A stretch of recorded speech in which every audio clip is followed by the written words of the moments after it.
Welcome to the new Overlords Podcast, a video game show where I'm joined every week by someone who would rather hug a Wookiee, my co-host Sema. Hello there, Sema. I would rather hug 7,500 Wookiees. 75,000. Hugging Wookiees. Have you been hugging Wookiees in Star Wars The Old Republic this week? Because it's about that time of year again. I tried a couple times. Was not successful. I hugged 10 last night. And part of our party that we had on Nar Shaddaa, throwing snowballs, a little in-game event. The Winter Life Day event is back for Star Wars The Old Republic. I think now that I've hugged 10, I think I'm up to 30. It's 10 a year is what I do out of the 75,000 that you have to do to get the achievement. Yeah, I'm probably not going to get there either. Yeah, so that's what I've been up to. I've also been up to, we don't have a segment for this, but I figured I'd drop it in. Winds of Truth. The Winds of Truth by Brandon Sanderson, book 5 of the Radiance, Words of Radiance, that's what it is. That series. 62 hours is the Audible book, which made Sema say, "I'm right out." Right? I was already right out. Yeah. But I just have to clarify, we were talking about before before we started. I totally admire Brandon Sanderson. Stormlight Archives. Yeah, sorry. That's but yeah, I totally get the appeal. Words of Radiance was the last name of the title of the last book, right? The fourth book. This is the fifth book, and it's about halfway through the series, and each of the books is 1,200 pages or whatever. But yeah, no, I just finished another one of his books, which was The Alloy of Law, and I really liked that. That was fun. It's like a side story. It's more in the Mistborn. It's in the Mistborn sub-universe of his greater cinematic universe. But it's a Mistborn book set in the future past the original Mistborn books. Complicated. The Stormlight Archives is a separate sub-galaxy within his Casimir universe. But I like it. I like the series. Not everybody does. And it's certainly, it's got to be part of your taste. But as you say, Sema, I really admire him as a writer. But we are not here to talk about books, are we? We are here to talk about video games, and there's news. Good news, everyone. So first up in the news, I figured I'd give a little update because we just put a post out today, a devlog.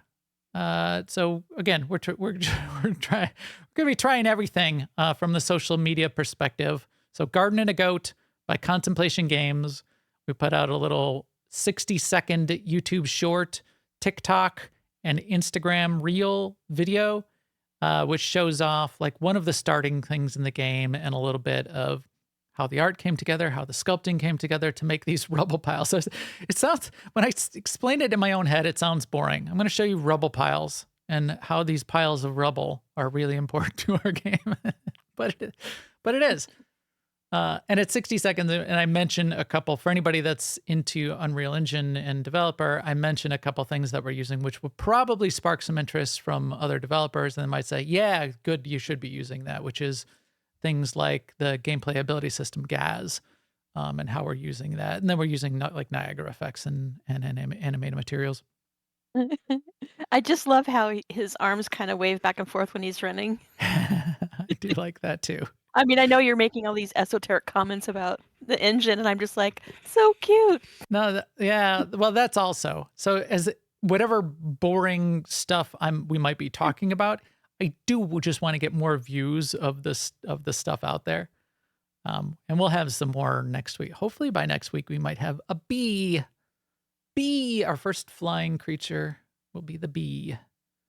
Got the little squirrel. See the squirrel's like chasing me around. The squirrel will like run up to you and wait for you to pet it. The animation of petting it doesn't exist yet, and Nam's working on that.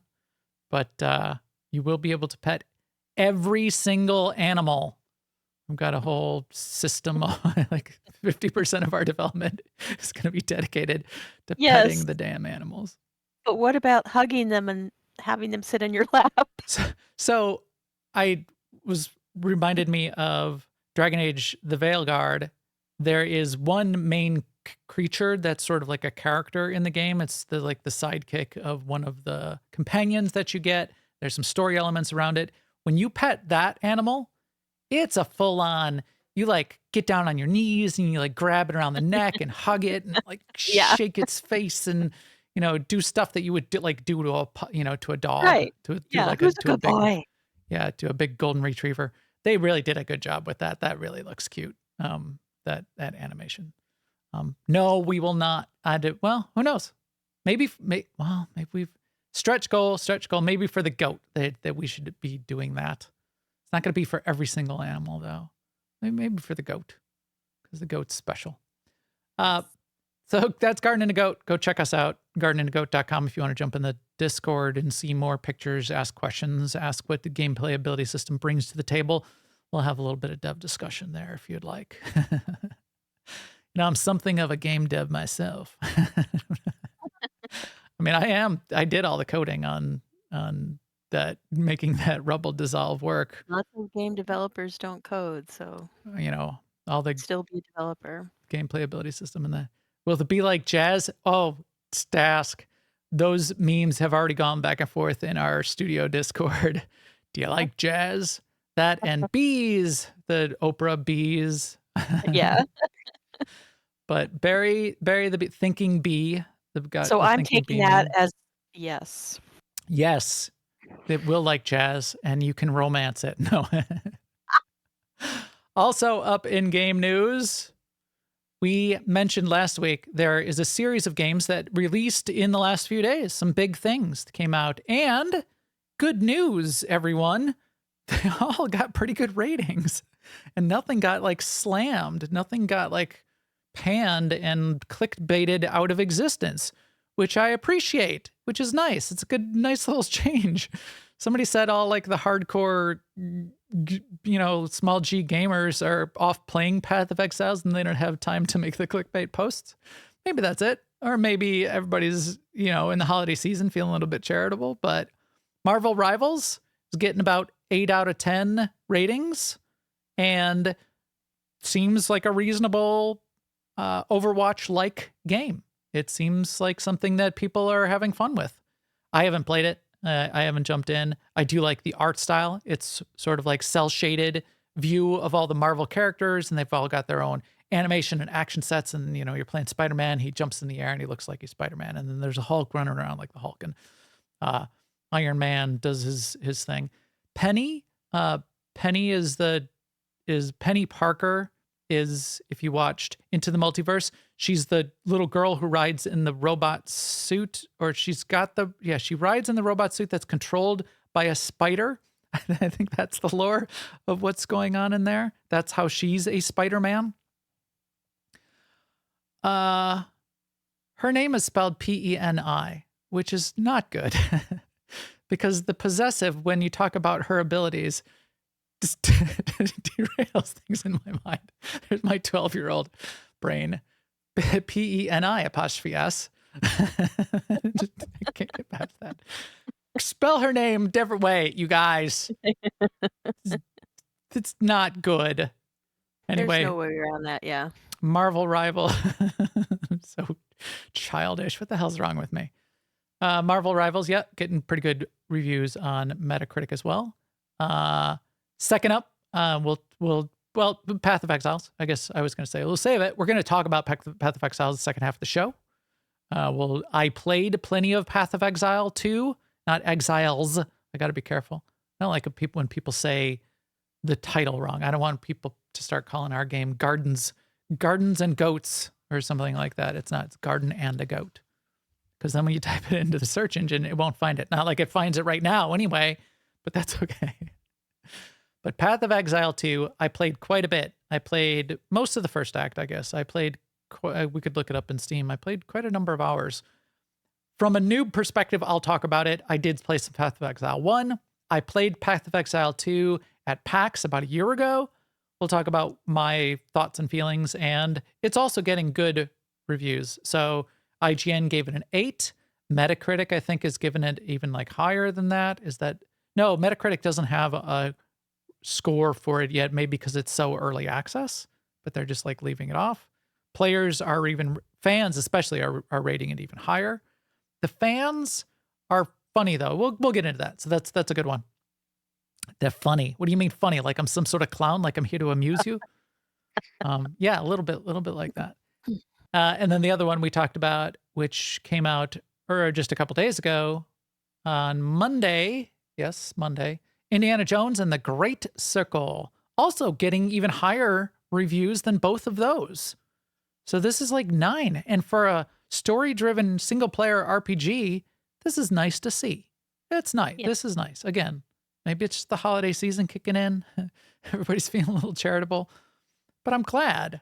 And I'm looking forward to playing it. And I think this weekend I'll be spending my time in here. Are you going to try it out, Sema? I am, planning on it. It's because it's Xbox Game Pass. It's Xbox Game Pass. Day 1, Xbox Game Pass. So if you have Xbox Game Pass, you can play it on PC or on your Xbox. I will be playing it on PC. And yeah, I'm excited just to get a little bit of that feel. I don't tend to finish story RPGs very often.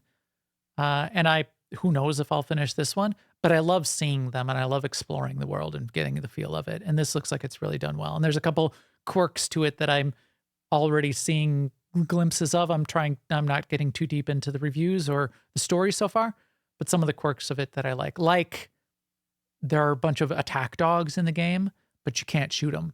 And if you try to shoot them or you crack your whip at them, they'll like whine and like crawl off into a corner. But they like Indy's gun like either misfires or he just like goes and like checks his ammo when you try to shoot a dog, which I thought was cool. That was like a nice little touch. Yeah. Well done. Not gonna be shooting the dogs. So Marvel Rivals, tell me, jump in our Discord or catch me outside if Marvel Rivals is really good and I should be trying it out. I liked Overwatch when Overwatch launched. I don't play much Overwatch anymore these days, not because I don't like it, because there's just a million other things to play. But if I should be playing it, let me know. I still appreciate it, and it's looking pretty good to me. I like what they did, and I like the art style. Path of Exiles, we'll see how much more I will play. I think I might be taking a break from Path of Exiles to play things like Indiana Jones and some more of SWTOR, because we've got a new expansion, which we'll also be talking about today.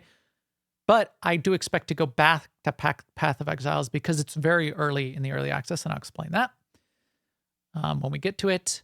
And then the couple other things that are still coming news-wise that we'll be keeping an eye on is we got something still in WoW coming, right, Sema? On the 17th? Next week. Yep, next week, Siren Isle, which is like a new daily area, new piece of the story. Yep. Is it a side story or is it a part of the main narrative? I don't know, but I'm assuming it's part of the.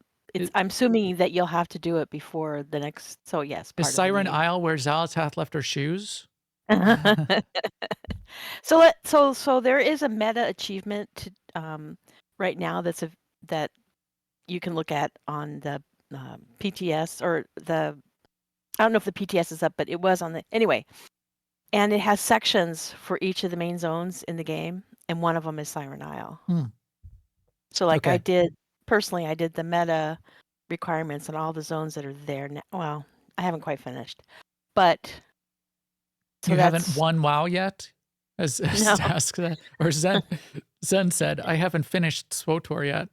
Yeah, right. So that makes me think it's sort of on equal standing with the zones that are existing. We just haven't found it yet as players.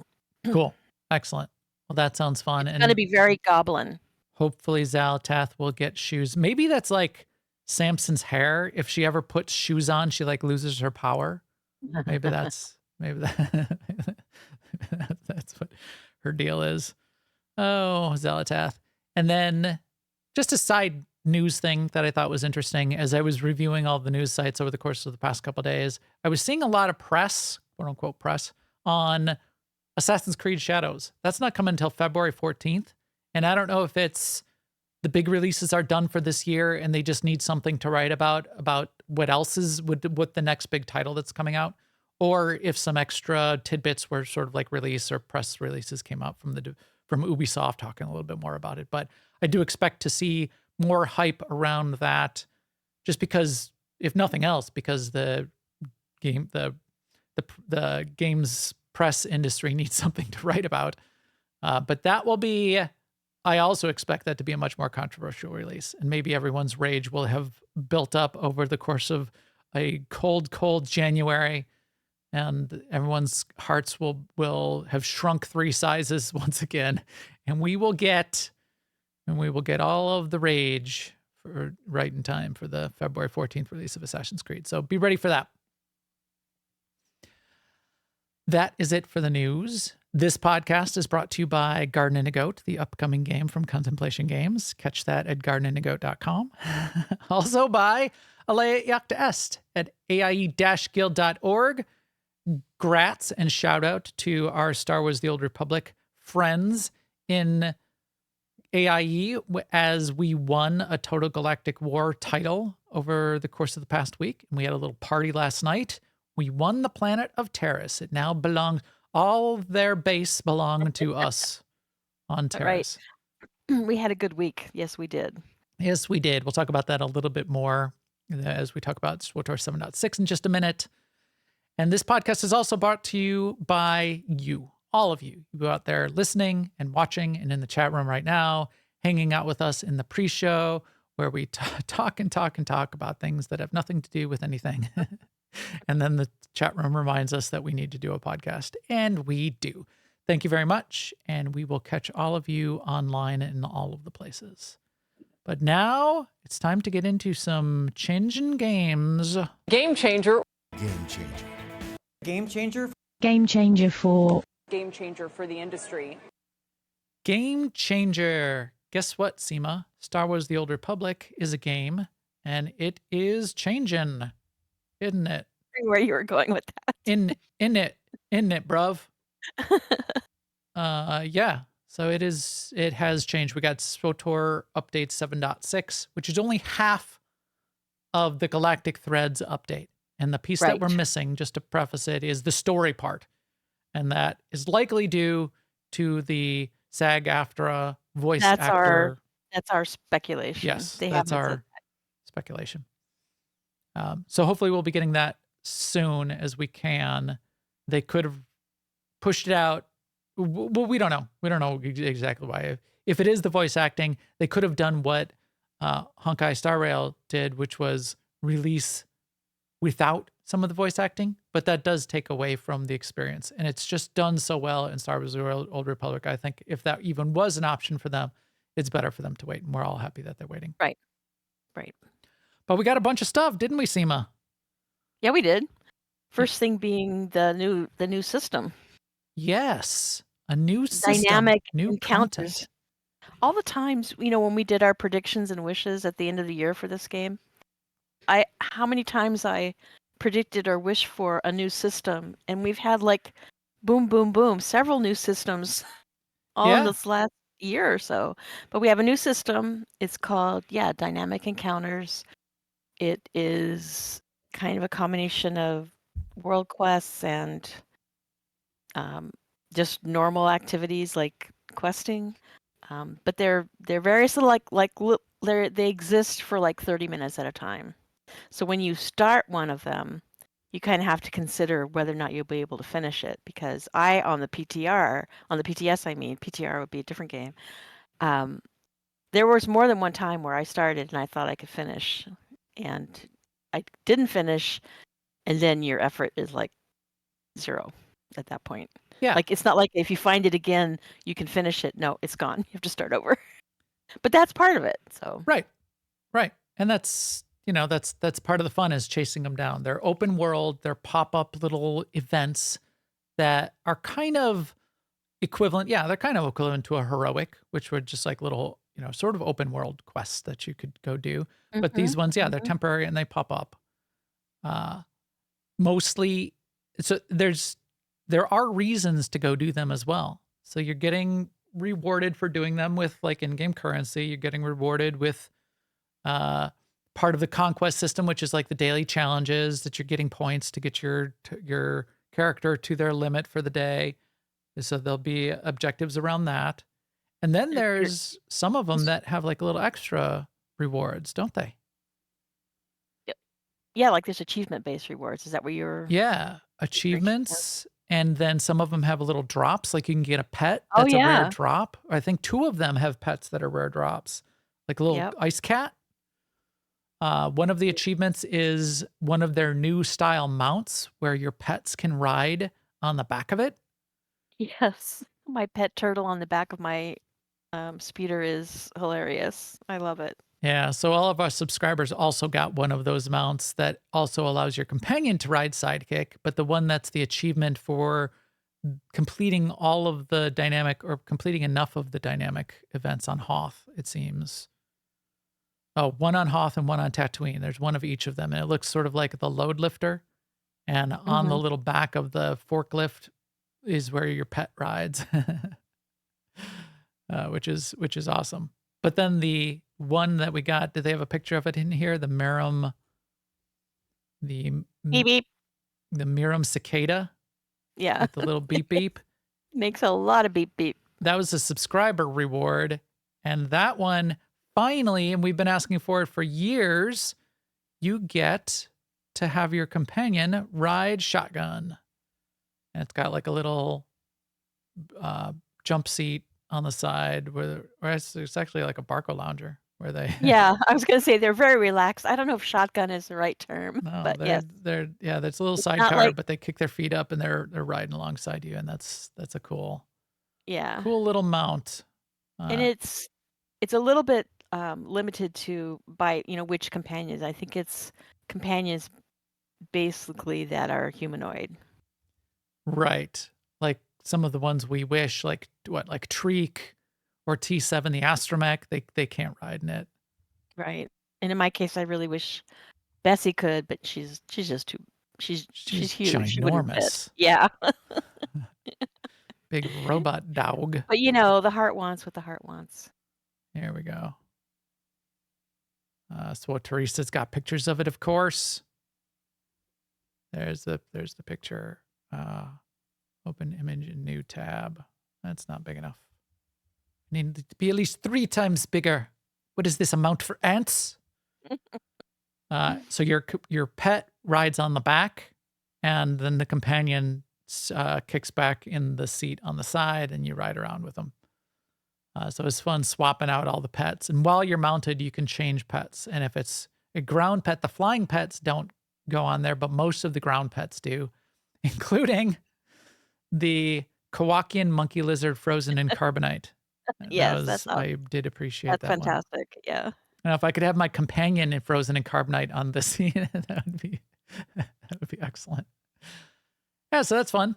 Yeah, so quite I haven't seen that. I don't think I've seen Jorgen that relax in any other setting ever. No, exactly. That at least he's got his game face is still on. He's got a serious As face. Zen says, I think my companion should drive. I want to be the one kicking back. We've got the droid sidecar mount where which looks a lot like this setup, but you are in the side seat and the droid is driving you. That mount does exist in the game.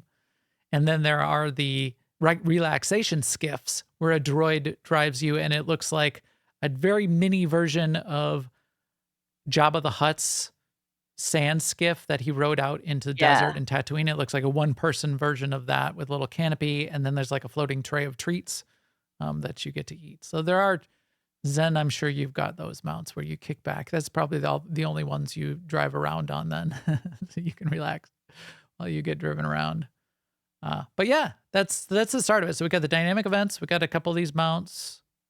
There's also armor sets that are part of the rewards for the dynamic events, aren't there? Is that what they're saying here? Mm-hmm. Hidden chain invasions. Oh, so the hidden chain invasions are a little bit bigger version of one of the dynamic events that pops up. And those drop, okay, I see. So they drop pieces of the hidden chain armor set. And then other ones on Hoth and Tatooine drop pieces of the electric gaze armor set. Oh, I like this little, it's not a cape because I don't like capes. It's like a little scarf. Mm-hmm. I like the set that you're showing on the left there. That looks like he's on Rishi, but yeah. It does, maybe in the Rishi stronghold for just a nice picture. You got to go to Well, places. Rishi's one of the planets that we were thinking the dynamic events would pop up next. That's right. In fact, there's a key hint in one of the meta achievements includes Yeah. 2 planets that don't yet have them and probably will soon. So they are cool. Oh, and this freckled loth cat kitten can be obtained upon completing kitten-related dynamic encounters on Hoth. Fun. So dynamic encounters. And then we've got Lieutenant Danbot, which is the new Operation Lair boss that we can fight as group content. Right. He looks so cool. He did Compared get to what his we art saw, yeah. updated. Yeah, he had Yeah. placeholder art to start. But So- yeah, a new lair boss is very welcome. So his story is he's in this broken down, he's the propagator core, and he's a robot which was overseeing this weird experimental area on Ilum that is now broken down and sort of gone haywire, where it's taking biological components and mixing them with mechanical components. And there's some of that going on the robot himself and some of it on the ads. And then the robot is trying to do that to you as part of what's happening in this little mini lair story. Just a little bit of a lead up, a couple packs of trash, then you get in and you've got the Lieutenant Dan boss. Obviously, we're calling him the Lieutenant Dan boss because he's got no legs. And he hovers in the air with his 2 stubs hanging out. But we did this on PTS. And in fact, we got titles for it, which I got mine upon logging in to the game for trying it out on the PTS. And it's looking good. So we might be doing it tomorrow night as part of our game group, won't we? I hope so. Except Corley might be away. And if he's away, I don't know if maybe we should wait. If Corley's not there, we should wait to do it. I don't want to do it without him. Okay, I've got the list of everything else. Anything else sort of, there's a couple things that definitely. Anything else that catches your attention? Like augments? Are you going to be making the new tiers of augments, Sema? Maybe because the lowest tier is higher than the ones that I currently have. Yes. Because I didn't do the max. So possibly, we'll see. It kind Yeah. of depends on how, the special mat that you need drops from this boss. It kind of depends how much that boss becomes part of our routine and how much they drop. We'll see. Right. I will wait for our crafter specialists like Machete and Stask to figure it out, and they can tell us whether or not it's worth it to make them. I have a lot of the other components. We'll just need the ones off of that boss, so we'll need to be farming the heck out of that boss if we're going to do it. I just hope they're not bound. I hope that if they drop and I get one, I can give it to the people who will be experimenting with it.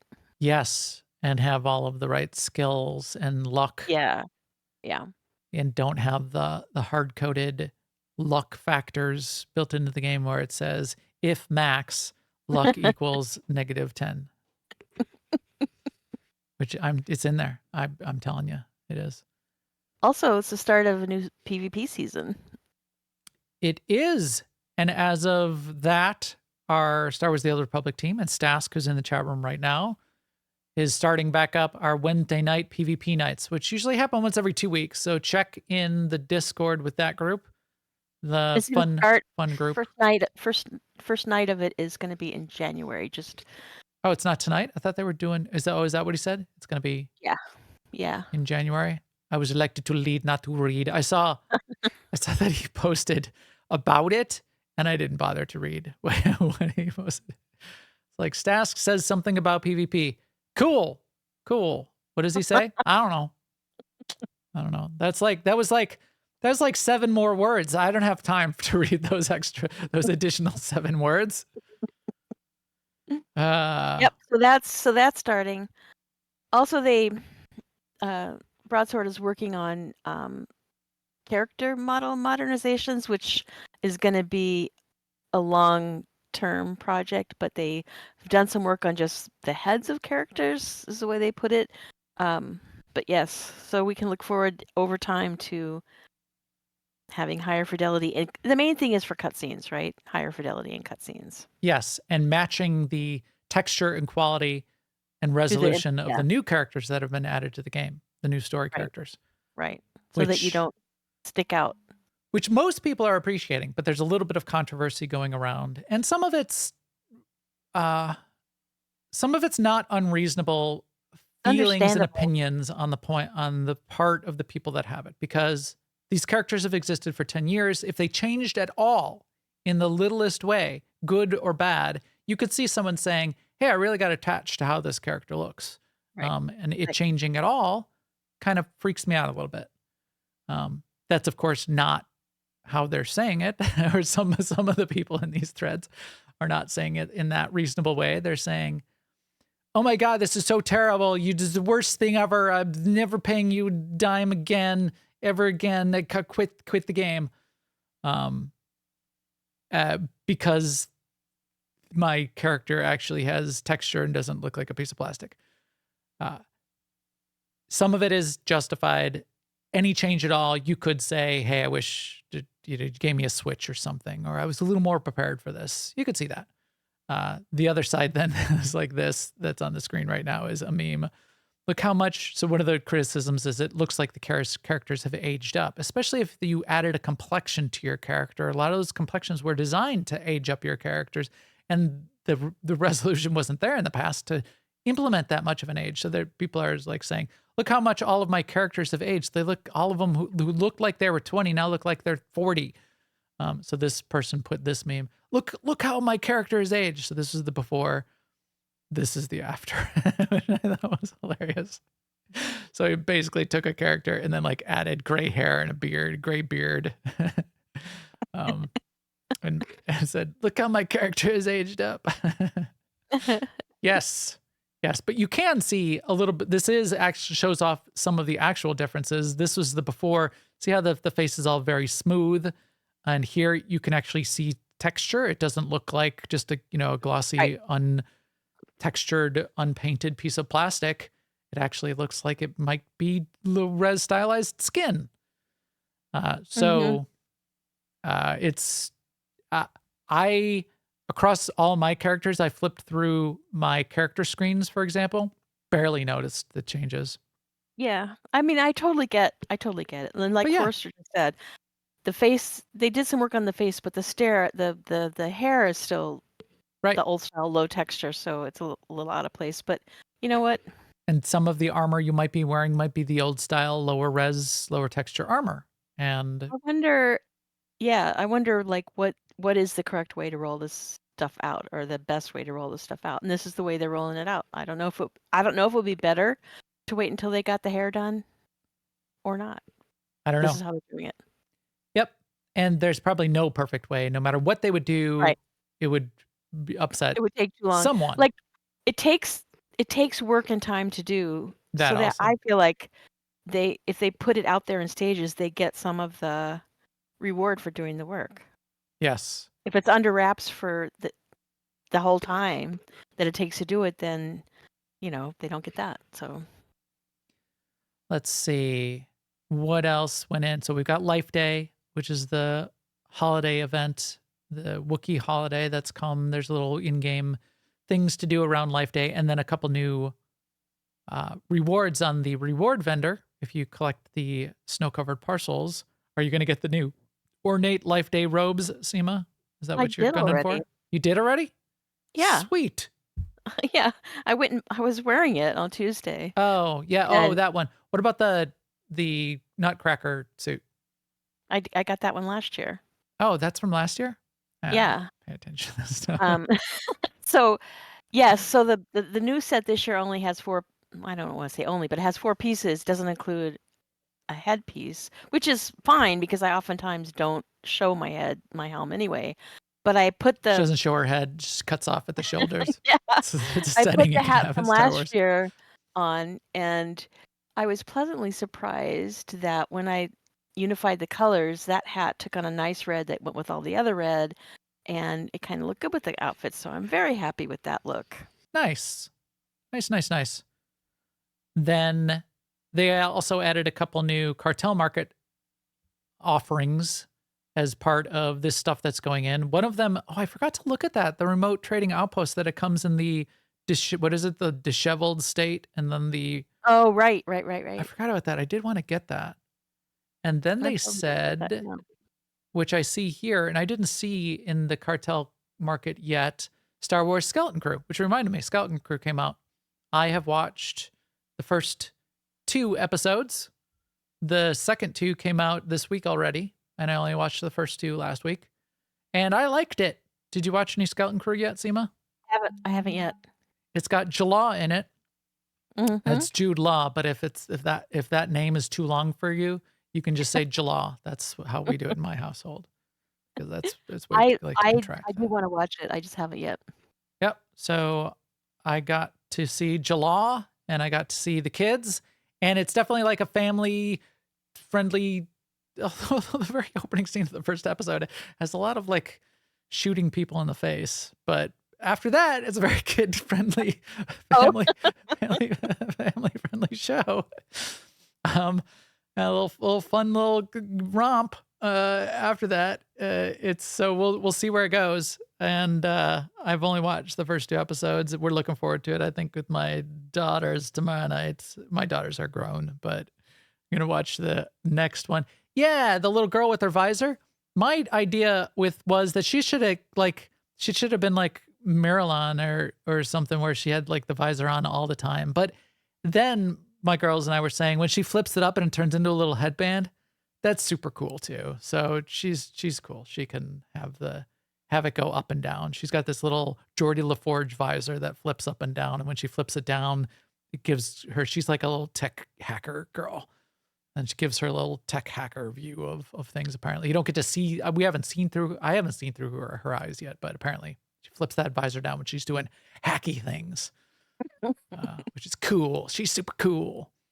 But yeah, each of the little kids is fun. And then there's the not Ortolan kid, Neil is his name. He's cool though. He's a cool little goofy little best friend dude. Who I like. I like all the kids so far. And now we come to the most important thing that happened. It is the inactive character name release. Yes, which resulted in what for you, Sema? I was able to get my name. Woohoo! Yay! You know, I haven't been Sema in game for like 10 years because of when we did server collapses before. I retained it through like 2 server collapses. In the last one, I lost it. So Zen's chiding me in the chat room. She's a slicer, not a hacker. No, she's hacking them robots, dude. No, she's slicing droids. oh yeah. Do you even SWTOR, bro? Do you even force lift? Yeah, well, congrats on getting that name back. I got one name that I wanted, but now that I think about it, I had 3 SWTOR accounts. I have a free account, and then I have a free to play account, and then my kids had accounts too. And that was because we're like testing it. We want to see like if you've never paid anything, what was it like to have an account like that? What do you like have and what do you give up? And then if you have a free to play account that's not subscribed, what do you have and what do you give up? So I've tested on all of those accounts over the years. I think I might have stolen a name from one of those accounts because it was Max with 2 X's. It's just MAXX. And now that I think about it, I might have gotten that name back from myself. Yes, right. So I did get one name. And that's the only one I tried because I think I have every other version of M apostrophe. Like throw in apostrophes, throw in extra X's and Z's and H's and spell Max any way you can. I think I have all versions on Starforge that are possible. I'm having to like throw in special characters and apostrophes and Z's to spell Max anymore these days. M tilde A tilde A tilde A X X X X Z is how I have to spell Max for my DVL characters. So cool, plenty of things. And then the last thing I'll mention, because I already got it, is there are Twitch drops. And if you watch for 4 hours, you will get a Amethyst Volptilla, which is a purple one. Did you finish your 4 hours of I have watching streams? not even started yet. So maybe we'll stream tomorrow night if we're doing Yeah, that would be yeah. Lieutenant Dan, and we can stream it and you'll get 2 hours out of that. But you've got a month to stream 4 hours. Yes. Which means, like, on the very last day, I'll be like, wait, how many? Who? Exactly. So when my son was little, like a little 3-year-old, one of the words that he loved for whatever reason was exactly. And he would say that you'd ask him something. Do you want ice cream? And he would say exactly. And he'd say it like that. And for some reason, 2 days ago, he texted me from California and said, do you have any of the home videos of when I was a little kid and I used to say exactly? I'm like, probably. We can look them up. But out of the hundreds of hours of videos and find you saying exactly, I don't have like that one. That was the back in the day when you would have 2-hour videotapes and you'd film with a camera. We didn't have little clips coming off of our phones or anything. So we'll find it. But exactly. You've got a month to do it. So that's that. Fun. But now we can talk a little bit about the other thing I've been playing. It looks like meat's back on our menu, boys. No way. God. Finally. Oh my God. Oh, I kind of like the magical bread. Shout out to Stask in the Twitch chat, who is one of those SWTOR streamers that you can follow him. Are you Stask27 on Twitch? Is that what your handle is? Mm-hmm. Yes. Yeah, 27. You know what that 27 stands for? 27 recipes. 27. Stask27 streams on Sunday mornings. Go check Stask27 out and give him a follow and like and ring that bell and subscribe and kickstart and all the things. Meat's back on our menu. Meat is back on the menu, and that meat that we are describing is Path of Exile's fresh meat, except there's no butcher in this game. That's what I was just sort of like putting together. There's comparisons are obviously drawn immediately between Path of Exiles and Diablo 4. And when you think about the communities, that happens quite a bit, and probably a little bit too much. You will get subsets of each of the communities that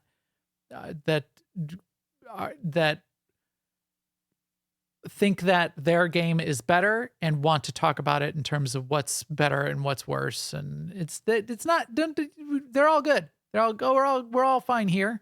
One doesn't need to be worse or better to make your game good. And what we're finding is that Path of Exiles is good. Oh, this little scene right here, a little gruesome, but I want to talk about it in just a second. So it's a fun game. I played it for quite a number of hours over the course of the past week. Got a good feel for the game, mostly from a noob perspective. I played about the first 2 acts, I think, of Path of Exile, the original. I played some of Path of Exile 2 a year ago at PAX, and then I've played enough of it now. I wouldn't say that I'm an expert because like ascendancies and the mashups of the different classes that you can possibly get to. I know a little bit about how that works. I never got there in Path of Exile 2 yet.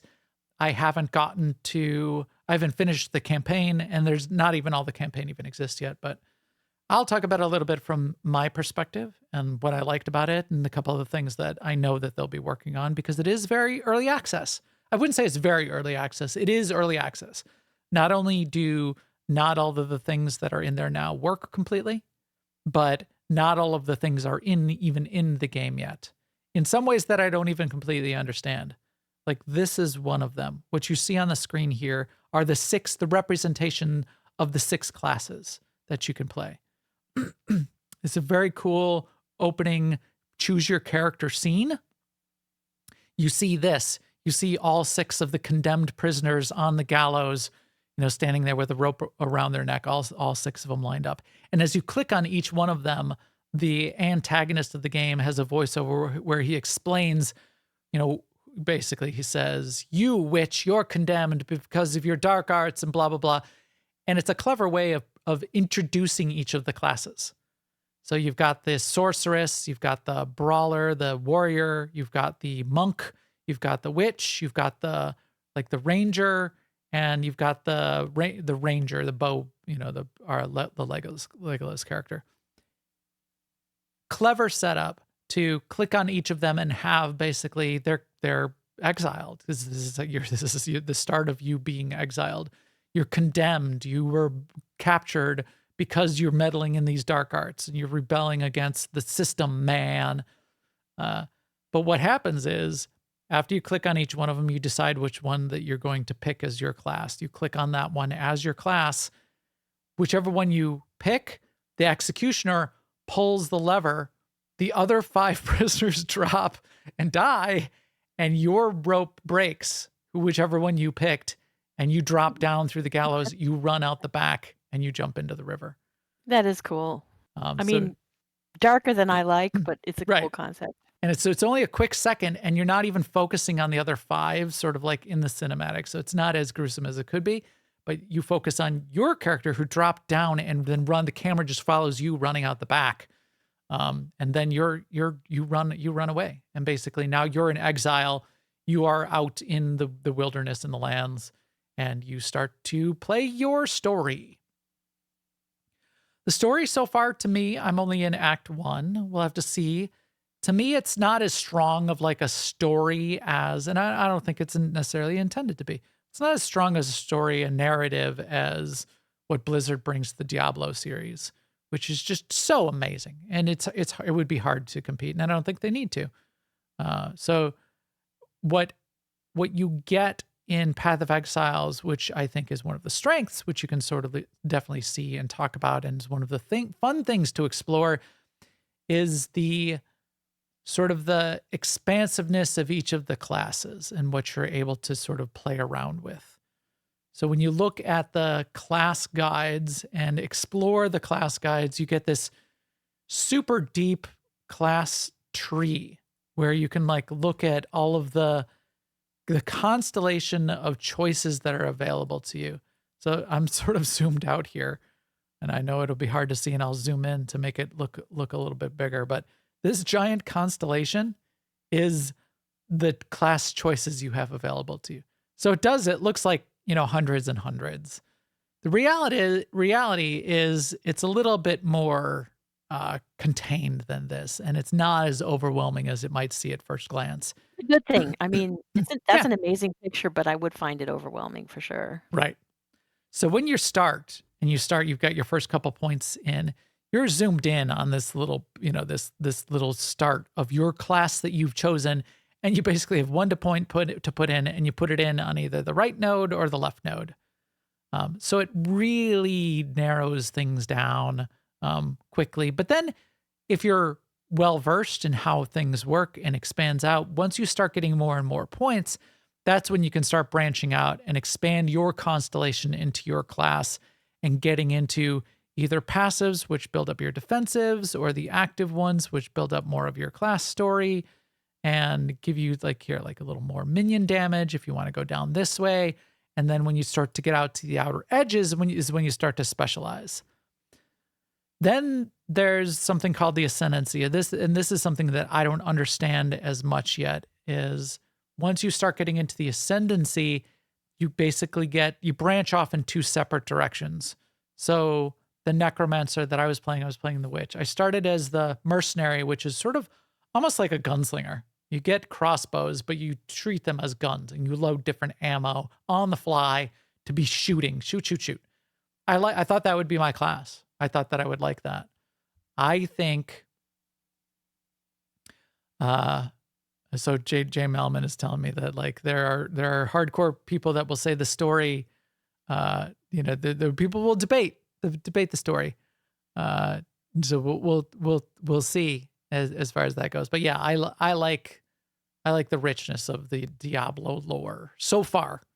So we'll see where it goes. But yeah, I thought I would like the mercenary more, and that shoot.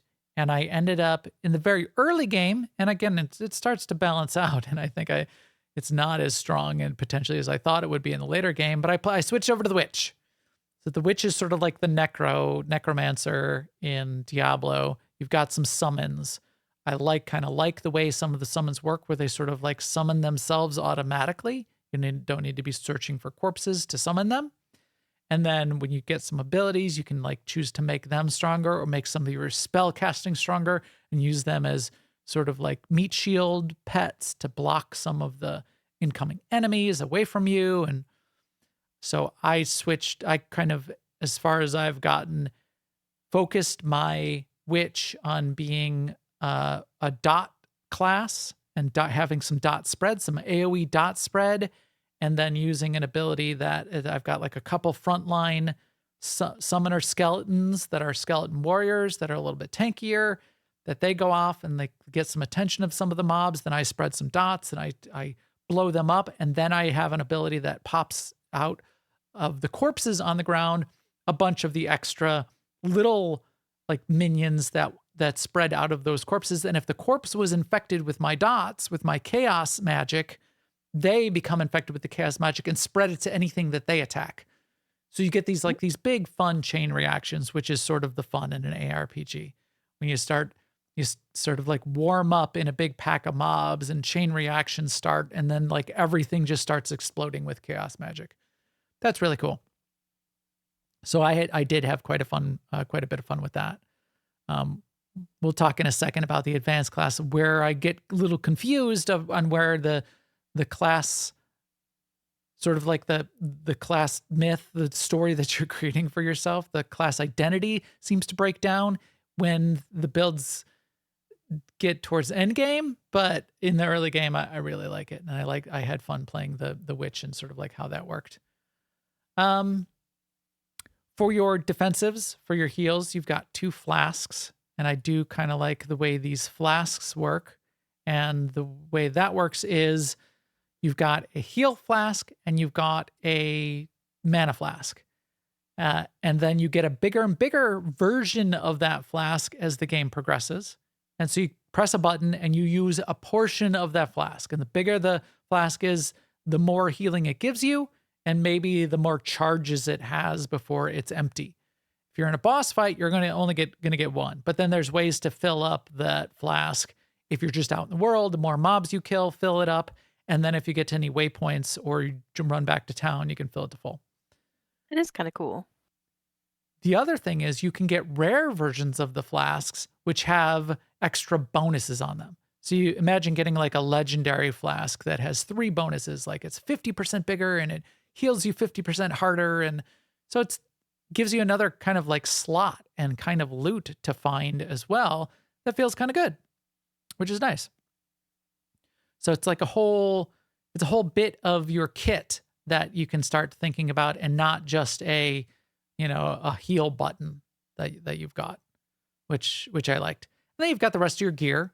You've got your gear set. You've got 2 rings, an amulet. You've got your weapons, and you can swap weapons, which might give you some extra abilities to play with when you're really sort of like building out advanced ways to play your class. You can have a main hand and an offhand. You can have a 2-hand weapon if that's the way you're playing.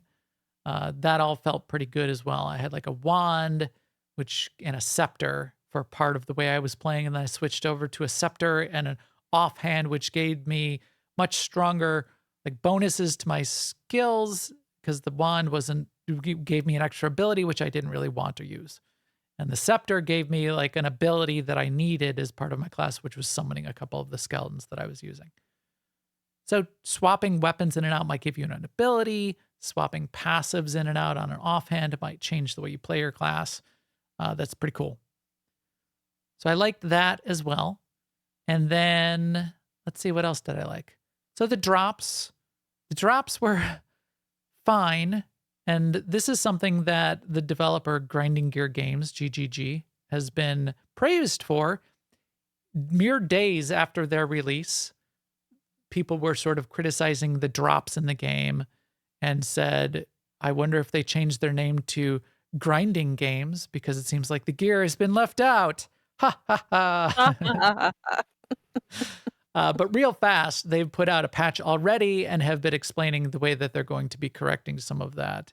And they did a little bit of their write-up, and said, we did try to be very careful because you can't take away things that you give the players without really making people mad. So better to come in low and add things to the game. Although Jay Melman said his build has been nerfed twice. Well, that's different from removing items. Yeah. Removing, like taking away loot because the loot is overtuned would really upset people, or taking items out of the game because they're too overpowered would upset people. Or because they're dropping too often. Yes. That's more what I was thinking. Right. Yeah. As It's I was, happened, though. The games have had to do it. right. As I was playing, I was feeling underwhelmed by the drops. You know, I was getting through a whole zone and just like the random like little baskets in the world and all the mobs that I was fighting, I was just getting like 2 pieces of white trash drops and 3 gold. I'm like, wow, that's not great. And then off of the bosses, you're getting like killing a boss and not getting any gear drops that were interesting at all, and that wasn't feeling good to people. They're fixing that, so that's fine. But I was definitely feeling some of that. One of the other things that people have talked about is things are hard. The game is hard. And yes, this in the easiest mode, sort of like the story mode, it is still hard. And the boss fights can feel a little bit Souls-like, where you need to die a few times to learn the mechanics. And I was dying to learn the mechanics and sort of like learning the fights and then getting through them, which is fine. But you're not just blasting your way through. And it's definitely also a little bit slower paced than Path of Exiles, and with some of the way the Diablo builds. Yeah. Yeah. Some of the way that can work, where you're just like blasting huge screen, the screen fills with enemies and just like 2 abilities and everything explodes. Definitely slower than that. You have a dodge roll and it's unlimited. You can sort of just keep rolling as much as you want, but you can also get blocked by creatures. And they already have patched this. You could have gotten surrounded by even just like you got like little bugs on the screen. Well, you're surrounded. Now you can't move anywhere. And now I guess you can push some of them out of the way. The very small creatures, you can dodge roll through some of the smaller creatures, and that was patched into the game. So here you could sort of like see where that warrior was trapped in the midst of a bunch of mobs, and until he cleared a path on one side, he couldn't sort of get out of that and was trapped into a corner. I got myself trapped into a corner a few times already. You start to move slower then, because I was getting a little, don't get cocky, kid. I was getting a little cocky and running through some zones. I'm like, look how powerful my minions and my dot spread is. I want to get these bigger packs of mobs, and oops, nope, can't do that.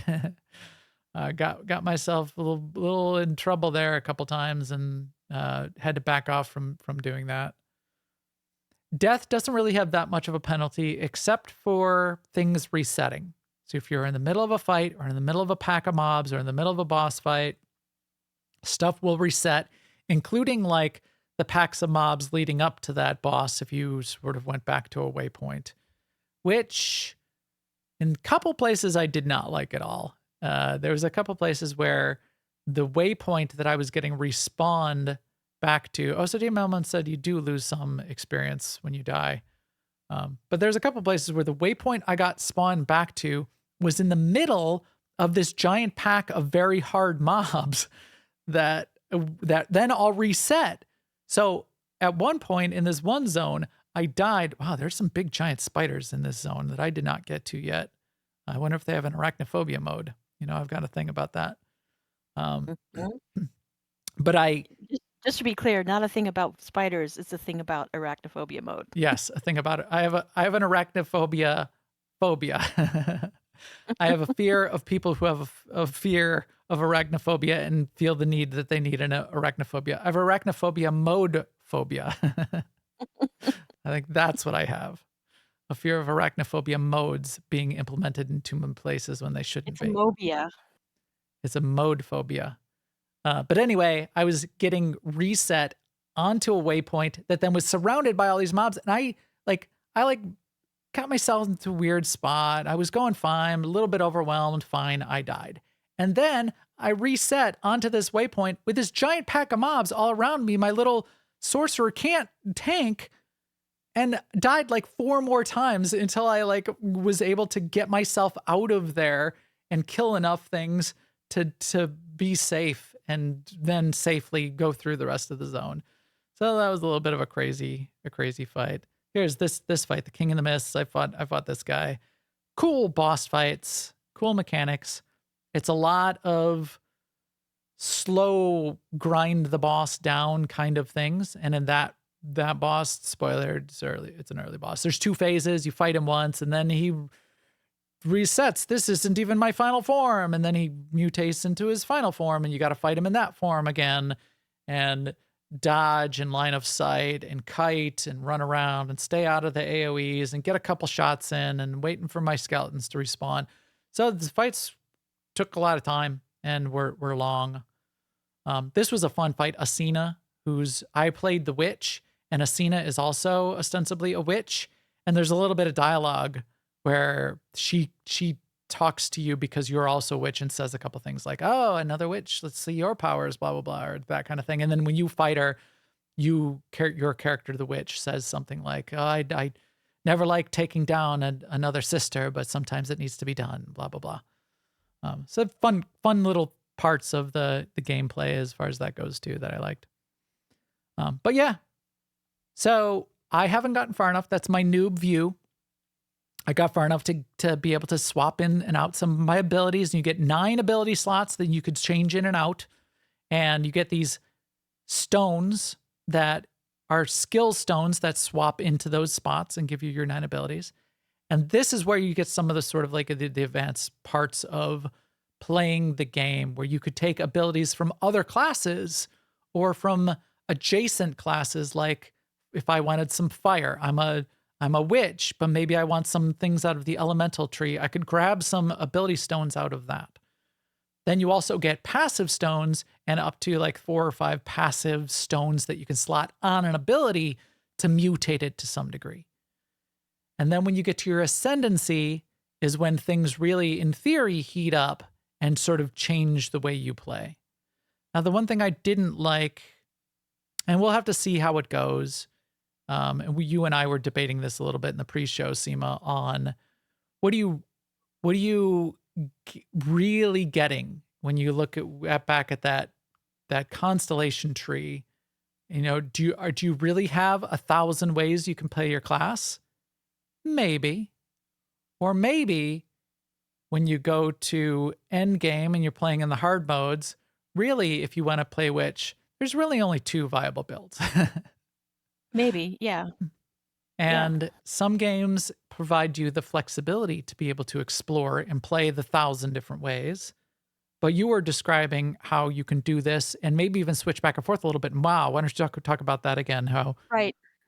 But I get what you're saying too. But yeah, in WoW, there's like different types of encounters. So like I use like a specific set of talents for raiding, and those are recommended by the people who know all about raiding. So I import those from sites of people who write that are experts. But then when you're out in the world, the fights are not at that same level, so you can go back and pick things that you like to have with you that you find convenient or make your gameplay more fun or whatever. But it seems like with this kind of game, you're just sort of always on. You just have to have the best build all the time. You can't just say, well, I like this one because it summons a little dragon and I like that.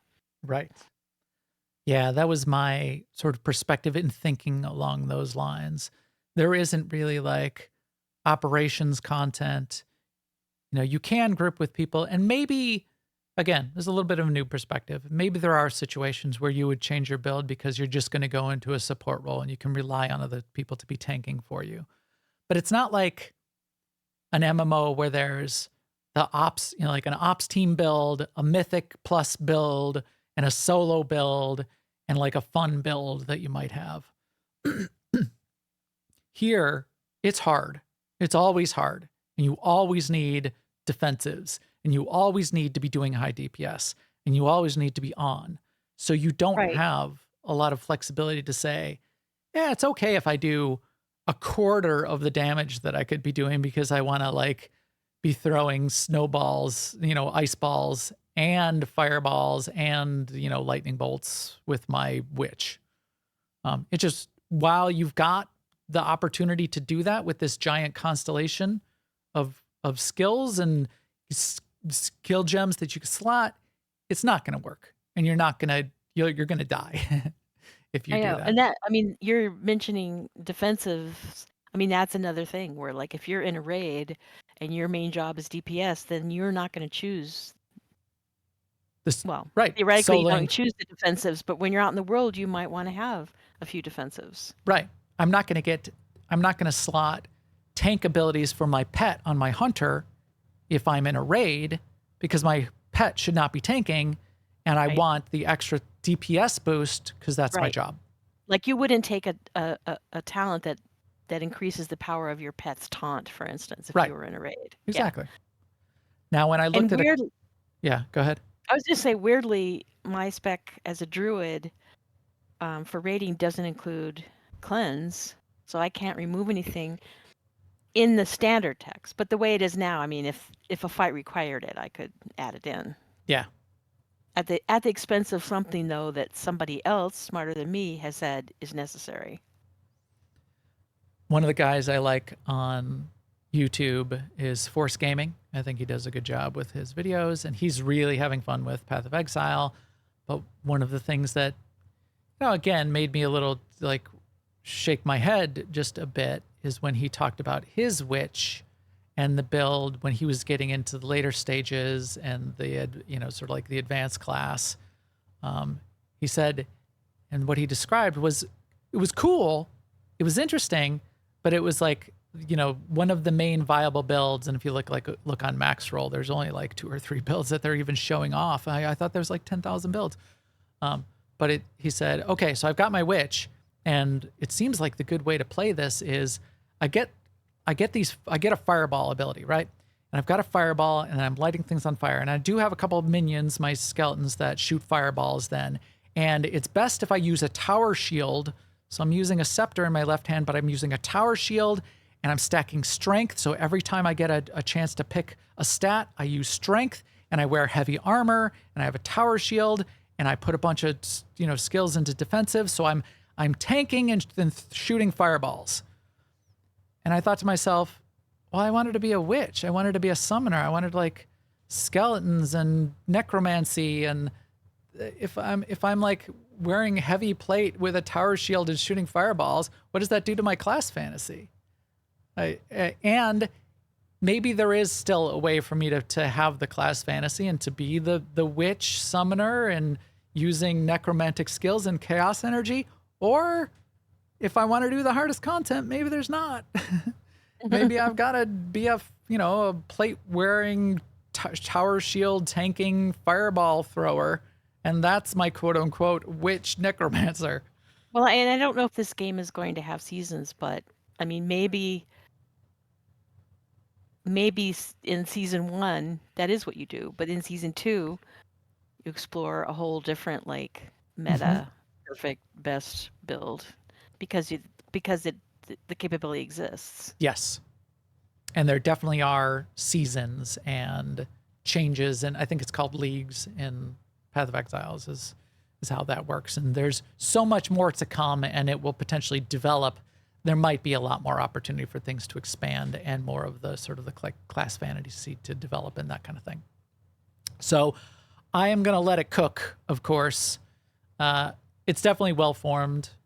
I like they've done a good job in the abilities and the feel of the game and the art and the style. Some of the zones I feel a little bit dark and a little bit obfuscated by, it's a top down, it's an ARPG 3/4 view, and then there's a whole bunch of trees, and I'm spending half the time with either the mobs are behind the trees or I'm behind a tree. I can't, and everything's pitch black. It's like, but if you look at some of the other views, there's like open world sunny desert and a lush jungle.